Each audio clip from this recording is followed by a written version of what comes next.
Alright, bali August 17. Wow, 2 days to go or 3 days to go nung magkakaroon na tayo ng main event dito sa Kadayawan ng Davao, like August 19 and August 20. Basta yun yung nakita natin sa bulletin board ng City Government of Davao.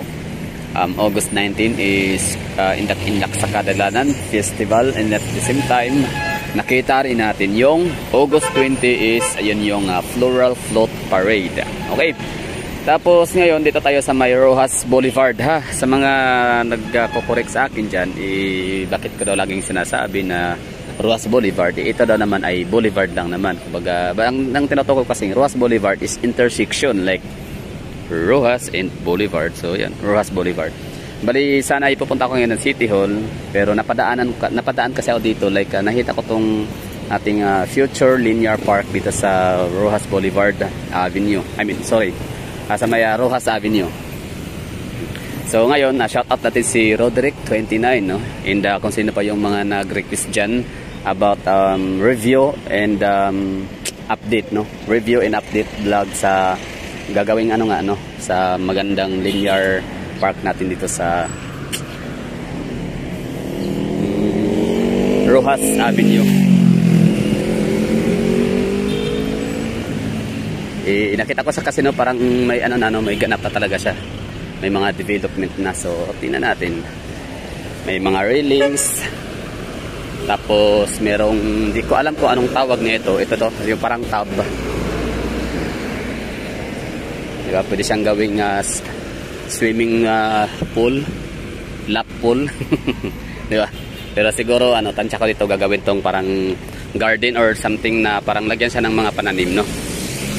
Okay, tapos maliban sa railings na nakikita natin dito, meron na rin tayong makikitang sidewalk. Davao City, the best. No, grabe yung pagpapahalaga talaga ng ating LGU Davao sa mga madlang people, no? Sa lahat ng tao, mapa Pilipino man o Dayo. Basta itong ating mga facilities and amenities ay for all talaga to, no? Para sa lahat. Ginagawa to, hindi siya exclusive for Davaoenos only or Filipinos, no? So lahat ng mga gustong tumambay dito, gustong pumunta, gustong dumaan, so meron talagang magagamit. So ano nga ba nakikita natin dito? So tsunami, agianan ngadto sa luwas nga lugar evacuation route. So 3 km to RMC Gym. So ibig sabihin, from here, kunyari mayroong tsunami, so mag-i-evacuate daw tayo sa may RMC Gym. Saan nga ba matatagpuan yung RMC Gym? Sa may tawag nito, Lopez Haina Street ba yun? Mount Apo, whatever, basta yun sa may Petrogas Arena. Malapit lang pala, no? 3 km. But feeling ko ang layo, sobrang layo. Palibasa kasi ang takbo kasi dito sa Davao City downtown area is 20 to 30 kph. So sobrang bagal nun tumakbo, plus traffic, di ba? Kaya medyo matagal yung biyahe para sa 3 km na yun, RMC. Tapos yun, ano ba tong pipe na to? Siguro sa tubig yan. Anyway, meron tayong nakita dito na sa tanan bikers nagikan sa Quezon Boulevard pagsubay sa Jacinto Street padulong sa okay, wala yan. So ito yung babasahin natin City Government project, no? So this is a project of the City Government of Davao. Kumbaga para heads up lang ba, no, na para malaman natin kung magkano yung budget, sino yung contractor, kung magkano yung kung ilang araw or ilang days, kung ilang years or month yung kanilang target of completion, kailan nagsimula at kailan nila target na tapusin. So basahin natin. This is a project of the City Government of Davao. So project construction of park at Roxas Avenue. So location Roxas Avenue, Davao City. So ang source ng funds ay DF, SB2. Ano yung CY 2022? Bubo. Hindi ko alam yan, ha. So cost, no? So ang cost dito, ito pinakamahalaga. Siyempre curious tayo kung magkano kaya ang ginastos ng gobyerno natin dito. Magkano yung ginastos natin dito lahat, no? Ni Bayan ni Juan. Magkano kaya? So yun. It cost 44,864,648 and 78.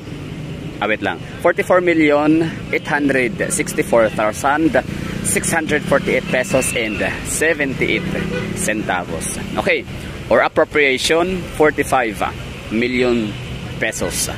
Implementing agency. So, City Engineers Office. Contractor, RCDC Construction Corporation. Relay Construction and Supply or GV. Brief description of project. Project details.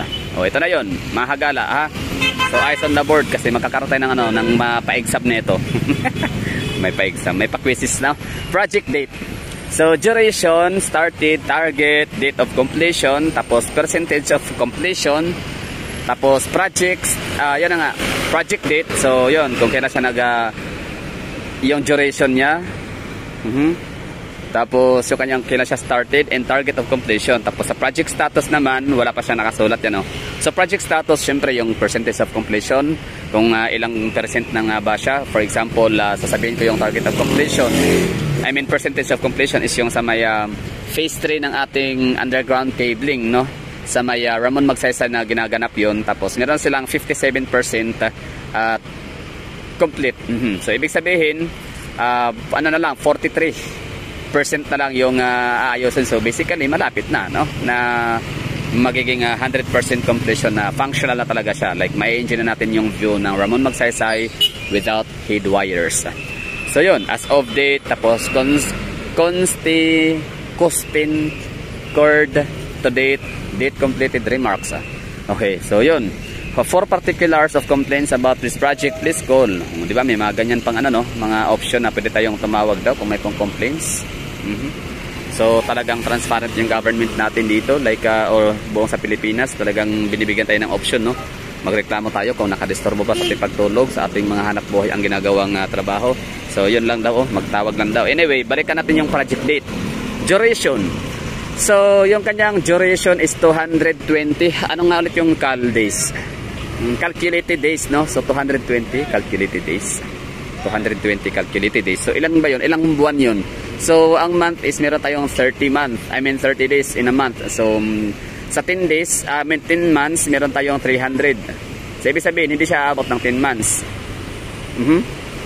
Tama, no? Hindi siya abot ng 10 months.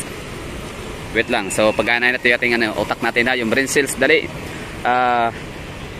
300 days ang aabotin ang 10 months.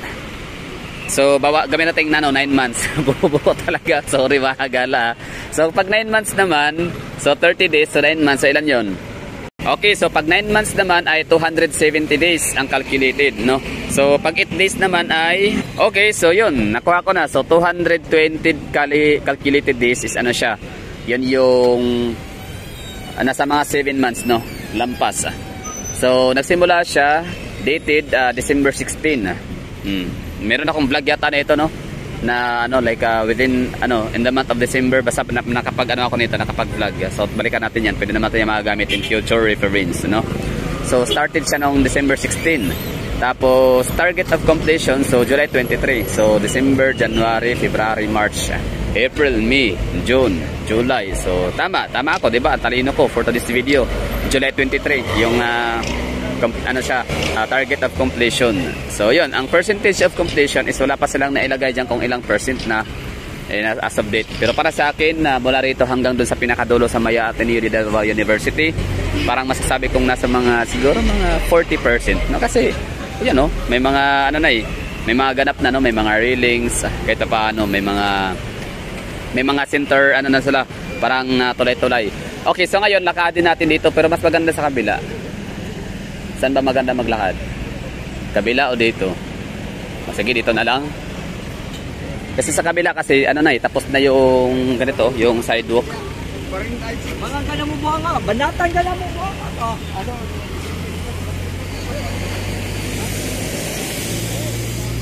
Tingnan natin, ha.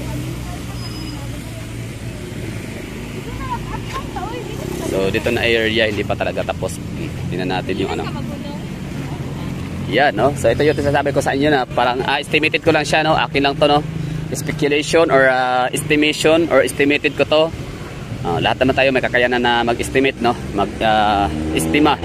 So, masasabi ko na nasa mga 40% na siya. Mula rito sa may intersecting Boulevard all the way to Ateneo de Davao University, masasabi ko na nasa 40% na siya. Alam niyo bakit? Kasi ito nga, meron na nga siyang railings. Tapos, ayan, sino kaya yan? Si Basti, si Tatay Digong, si PBBN, or kung sino man yan, no? So shout out. Sino yun?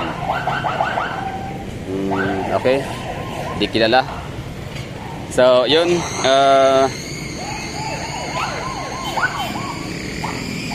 lakad pa tayo dito. Ang ganda, no? So, meron na tayong ano, ha? Ito siya ay parang tulay, di ba? Hindi siya talaga mini bridge lang. As in, tulay talaga siya, like tulay. Pwede ito tambayan. Lagyan ito ng benches dito. Pwede, no? Possible.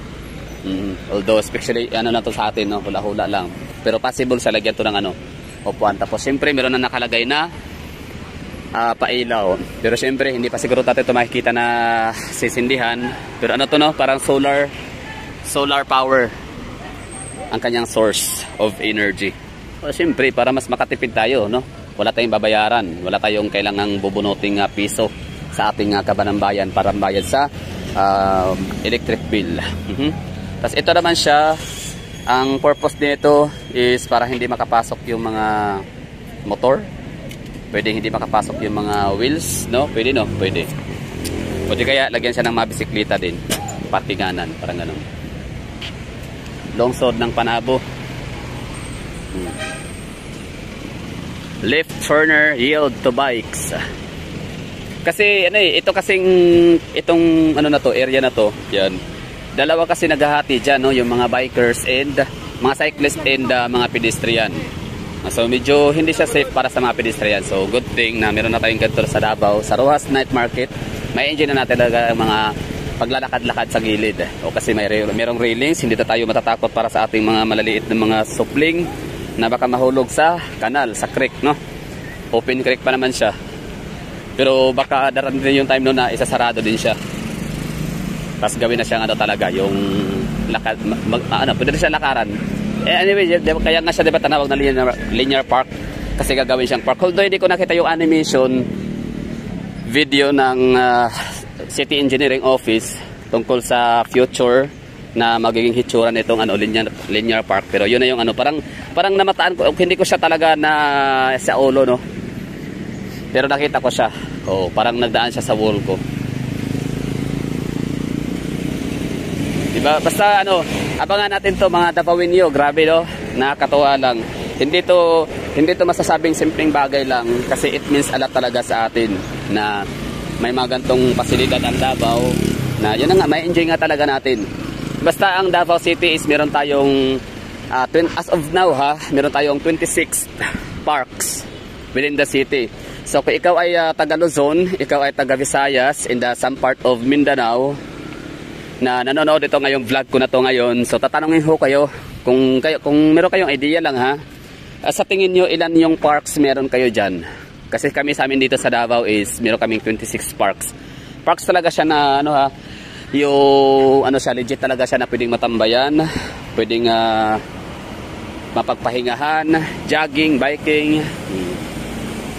So ito, ano kayang purpose dito? Hindi ko alam. Pwede itong lagayan ng mga bisikleta siguro. Dito itali. Or pwede rin upuan, basta. For now, hindi pa natin talaga siya makita, no, yung kanyang full structure or yung whole structure niya talaga kung ano itsura, kung ano haganda kasi nga ano pa lang siya, no, kakasimula pa lang, I mean ano pa lang siya, no, kakalagay pa lang, kaka-install.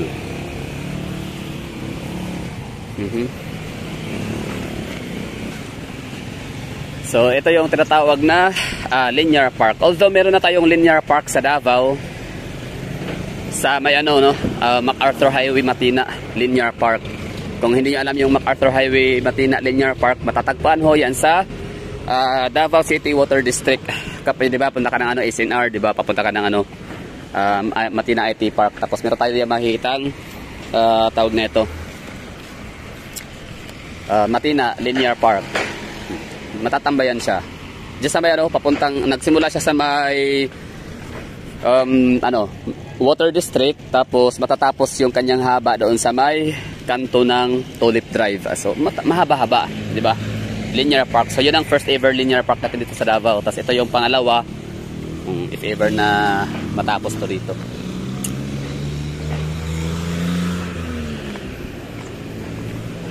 So wala akong nakitang ano pa ha, kumbaga parang dumaan na siya sa wall ko tapos hindi ko talaga siya na sa isip no natandaan ko ano yung tsura. Basta parang ang ipinakita daw na ano na animation, parang lahat to dito is tatakpan itong buong creek para pwede siyang malakadan, di ba? Tambayan. So ngayon pa lang ang malinaw parang talaga sa atin na hindi na siya drawing, is ito na talaga. Ito yung nilalakadan ko. Kasi dati kasi ito nga, itong lane na to, exclusive to sa dalawa. Sa pedestrian and sa cyclist. Di ba? Pero mas mas exclusive to sa pedestrian. Kapag ka may taong kumbaga bisikleta ang mag-adjust. So ngayon hindi na talagang masosolo na talaga to ng cyclist if ever na 100% fully function na tong ating linear park. And itong ating sidewalk. Diba? Sino ba akala? Sino mag-i-expect na ito palang lagi nating nakikita na dadaanan dito sa Davao, Rojas Avenue na lupa lang, tapos may mga puno, tapos may mga pailaw-ilaw paggabi kasi nga Rojas Night Market nga siya. Magiging mako-convert pala siya into beautiful park. Diba? Hindi na siya basta maganda, talagang super useful, no? Malaking tulong nito.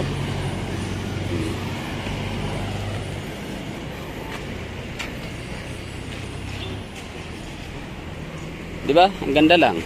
Tapos syempre kapag sasaraduhan to dito, malaki ang kanyang advantage or kanyang benefits sa ating mga taga Davao, and at the same time sa tubig na din. Kasi kita nyo naman, diba, may mga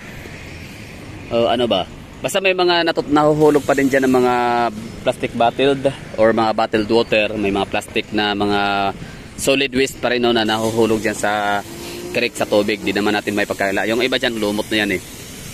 So ngayon kung mayroon na tong takip, di ba? Dalawa ang magiging purpose talaga, kumbaga parang one stone in two birds. Na pwede mo na siyang madaanan ng mga tao, tambayan, lakad-lakadan, yung gitna. Mas mas safer pa siya sa pollution, di ba? Mas hindi siya madudumihan, hindi siya mahuhulugan ng mga plastic bottle kasi hindi nga siya open canal, hindi nga siya open creek. Tama? Okay? So, proceed tayo dito na area.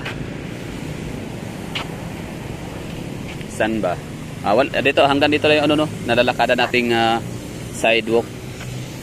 Pero syempre tuloy pa rin tayo dito, baka meron pa tayong ibang makita.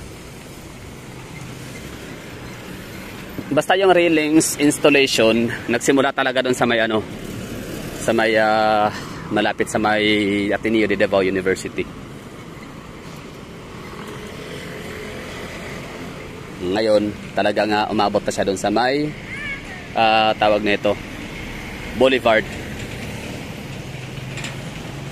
So ito na yung update dito sa mga hindi pa nakapunta ng downtown, mga taga Davao, pero syempre mas ang buhay ninyo is ginugugol nyo sa inyong trabaho dyan sa may mga Tibongko, Panakan, Buhangin, no? So syempre wala naman kayong rason para pumunta ng downtown area dito sa Davao, sa Poblacion District, kaya minsan nanonood na lang kayo ng mga vlog, ng mga updates. Ito ho yun. This is Davao City Government Project Bawal Tamakan o Labayag Basura ang tanom. Construction of Park at Rojas Avenue by Davis. So this is a Davao government. Bawal talian ang black lamp, post o green fins. Bawal talian. So dito wala pang wala pang sidewalk or yung yung parang tawag diyan, yung alley. Wala pang sidewalk na nagawa. Pero yun, may mga railings na. Mas maganda yung railings dito, mas develop, mas na siya, kumbaga mas formado na. Kasi doon sa unahan na nadaanan natin, ang railings na meron doon ay ito lang, itong green. Diba? Ang galing, no? Ang ganda, no?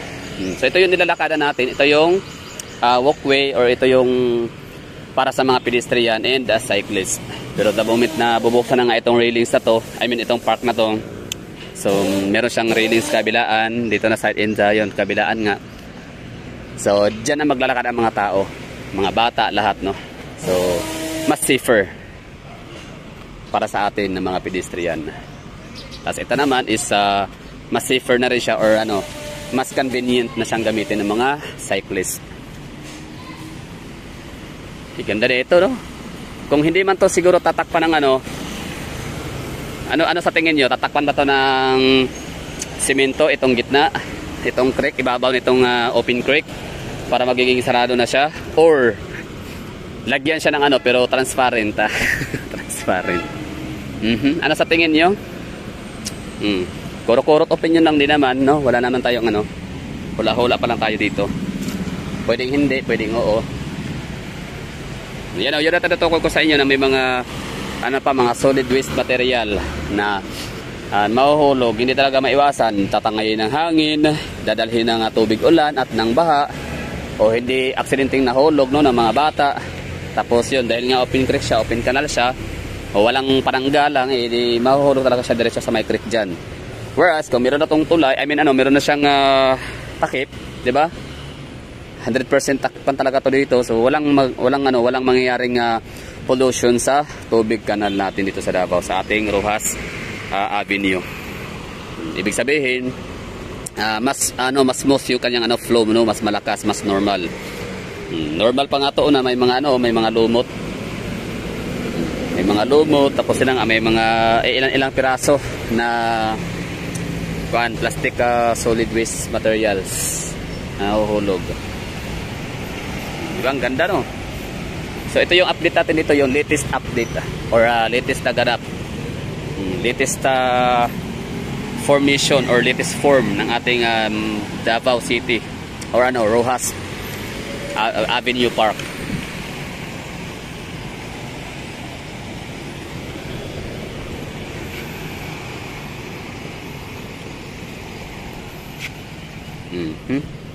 Meron tayo pang thumbnail.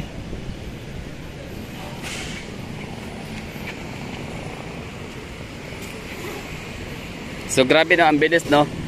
Ang bilis ng kanyang ganap, like 7 months lang talaga siya. So mga umalis dito pumunta dito noong November, on the first week of September, December, bumisita last year, tapos pumunta ng Manila, abroad o kung saan man na lupalop sa buong mundo, sa buong universe, kalawakan. Tapos babalik ngayong kailan? August ulit, no? Wait lang. Anong pitsa na pala ngayon? Late na pala, like December. So late pala sila. Tag na ito, delayed. December, January, February, March. Ay, delayed na pala, ha. Oy.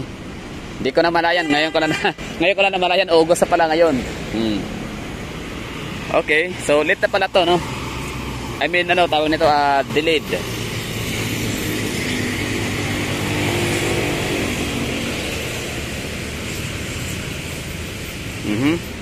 Delayed na pala siya. Okay, so time check tayo. Alauna na ng hapon. Sa ba tayo dadaan? Alauna na ng hapon, pero ang mga tao ay parang simula na silang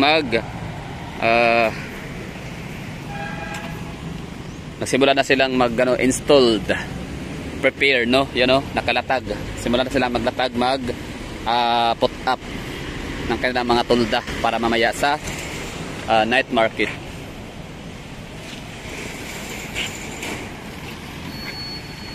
Oh, ganda, no? Sana gagawin tong yung parang sa Baguio, sa may anong park na ulit yun sa sa may Baguio, sa may The Mansion. Kalimutan ko pangalan doon, no, na park. So siguro kung sa mga lahat ng mga napuntahan ko, base lang, base sa mga lugar na napuntahan ko, kasi hindi pa naman katalaga 101% na buong Pilipinas ay nalibot ko. So siguro nasa mga nasa mga 60 to 70% lang yung naikot ko sa buong Pilipinas. So siguro ang pumapangalawa sa Davao City na may pinakamaraming parks ay ang Baguio City.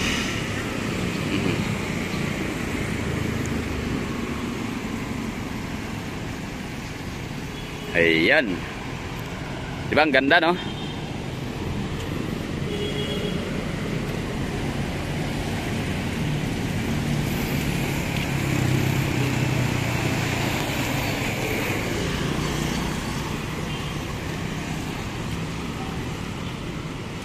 So maaga yata sila ngayon nagbukas, baka baka mas pinaaga ngayon ng city government na pinapayagang magtayo ng tolda yung ating mga negosyante dito sa Rojas Night Market, para siyempre mas maraming kita, mas maraming benta kasi mas maraming tao ngayon kasi holiday, festival, Kadayawan.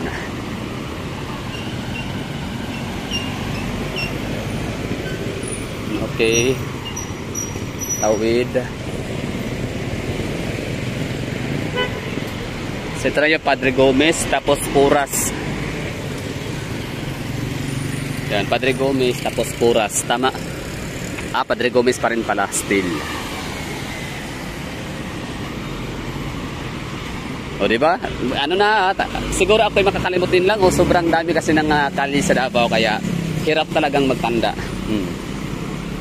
Hindi kaya ng ating utak, ng ating brain cells, no, yung aking memory ay napaka limited lang.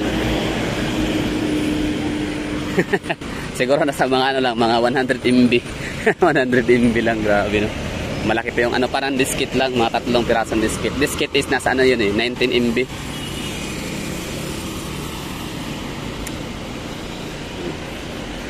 Bawal tamakan og labayan, basura ang tanom. Wow, ito na yung pananim, ha. So sadya to na nilagay dito. So ito yung parang magiging siya, view, no, additional railings para sa mga lakadan ng mga tao. Tapos ito yung cyclist na exclusive. And merong division na bulaklak, mga dumamila. Yun.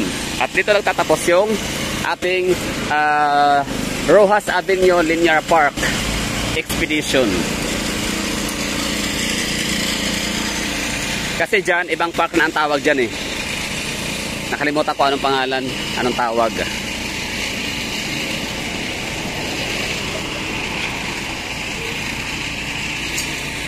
Yun na. So sana ay nagustuhan nyo yung ating video, yung ating update. At yun na nga, masasabi natin dito ang aking final say. Siya ay delayed. Kasi simula sila nung December 16. Tapos yung target date of completion or yung kailang commitment is July, no? So siya, 220 calculated working days. So anong petsa na ngayon? August. So supposedly July 23, no? July 23 2023. Pero August na ngayon, pero andyan pa rin, no? At nagtatrabaho pa rin sila. So, yan lang. Thank you for watching. Gusto ko na alamin ulit ito, anong kalye to dito. I mean, anong park. Ito to.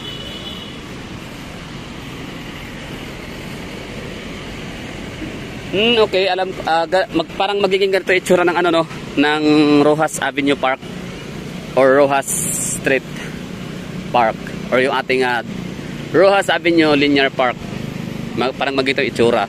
Mayroong lakadan ng mga tao. Tapos wala nga lang to nitong mga pananim sa gilid at walang railings, no. Parang ganito lang magiging itsura.